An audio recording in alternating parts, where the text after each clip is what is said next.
বহরমপুরে একটু বৃষ্টি হলেই যেভাবে বন্যা পরিস্থিতির সৃষ্টি হচ্ছে এবং সাধারণ মানুষের টোটালি এইরকমভাবে নাজেহাল অবস্থা হচ্ছে। এবং কালকে দেখা গেল বহরমপুর শহর পুরো অচল হয়ে গেল 1-1.5 ঘন্টার বৃষ্টিতে। সেই ব্যাপারে দেখুন, একটা শহর যদি কনক্রিটের শহর হয়ে যায় তাহলে এটা তো স্বাভাবিক। বহরমপুর শহর তার আয়তন যতটা না তার থেকে অনেক বেশি সেখানটায় কনক্রিটের বাড়িঘর, সেখানকার জনসংখ্যা। ফলে বহরমপুর শহর ক্রমশ কনক্রিটের জঙ্গলে রূপান্তরিত হচ্ছে। কথা বলতে বারণ করা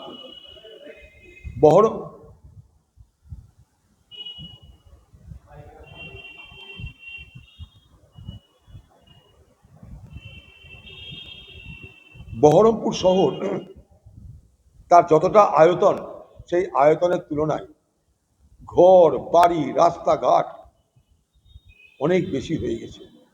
সেই প্রপোর্শন এখানে ঠিক নাই।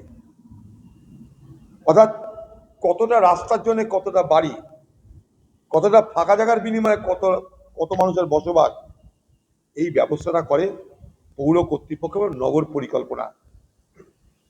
এইটাই এই বহরমপুর শহরে নেই। এই বহরমপুর শহরে জল নিষ্কাশনের ব্যবস্থা নেই। কারণ কি করে থাকবে? প্রমোটাররা সব ভরিয়ে দিয়েছে। প্রাকৃতিক উপায়ে যে জল নিষ্কাশন হতো বহরমপুর শহর থেকে, প্রমোটারদের দয়াতে সব বন্ধ হয়ে গেছে। প্রমোটার মিউনিসিপ্যালিটির মাথারা, প্রমোটার পঞ্চায়েতের মাথারা, প্রমোটার সরকারের দল অফিসারেরা মিলে মিশে যে অসাধু পাতা তৈরি করেছিল, যার বিনিময়ে তাদের মধ্যে অনেক টাকার কেনা বেচা, লেনদেন, ভাগাভাগি, মেরে খাওয়া সব হয়ে গেছে। কোটি কোটি টাকার মালিক হয়ে গেছে প্রমোটাররা। ভুগছি কারা? আমরা মানে সাধারণ মানুষ। জল নিষ্কাশনের কোনো ব্যবস্থা নেই। জলে আবদ্ধ তো হবেই। শহরের যে সমস্ত জল নিষ্কাশনের নালীগুলো ছিল সব তো বন্ধ, পরিষ্কার হয় না। এ শহর আমরাও পরিচালনা করেছি। আমরা যখন এই শহর পরিচালনা করেছিলাম এই জলের জমার সংকট ছিল না, কারণ প্রপোর্শন মেনটেন করা। কানা গলির মধ্যে আপনি 6 তলা বাড়ি বানাচ্ছেন, হ্যাঁ? আরে এ তো গেল একটা জল জমা।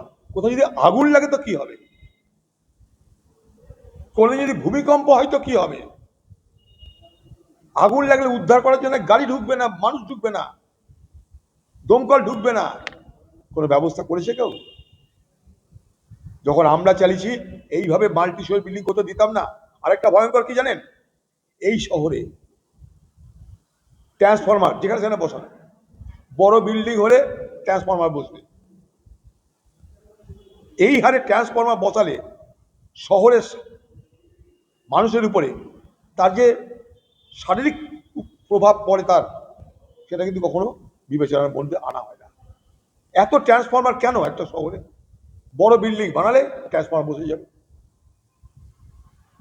এগুলো কিন্তু আমরা কেউ খেয়াল করি না।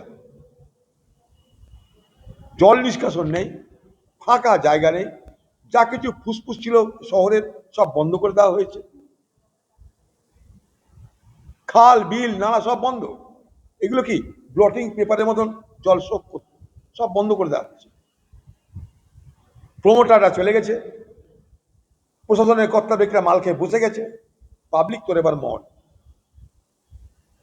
ভাষণ দিয়ে তো কিছু হবে না। এই শহরের মানুষকে বাঁচানোর জন্য দীর্ঘস্থায়ী পরিকল্পনা দরকার। এই শহরের আপগ্রেডেশন দরকার। এই শহরের নতুন প্ল্যান দরকার। পুরনো শহর বহরমপুর এত ভার বইতে পারছে না, প্রমোটারদের এত ভার বইতে পারছে না, চোর কন্ট্রাক্টরদের এত ভার বইতে পারছে না, নালা সংস্কার হচ্ছে না, জল বেরিয়ে যাবে কোথায়? সব রাস্তা বন্ধ হয়ে গেছে, সব রাস্তা বন্ধ। জল এখন আছে খাল বিলে, তার উপরে বাড়িঘর হচ্ছে। বাবার ভাগ্য এখন গঙ্গা ভরাট হয়নি বহরমপুরে। আমাদের বাবার ভাগ্য কোনদিন গঙ্গা না ভরাট করে দেয় প্রমোটাররা।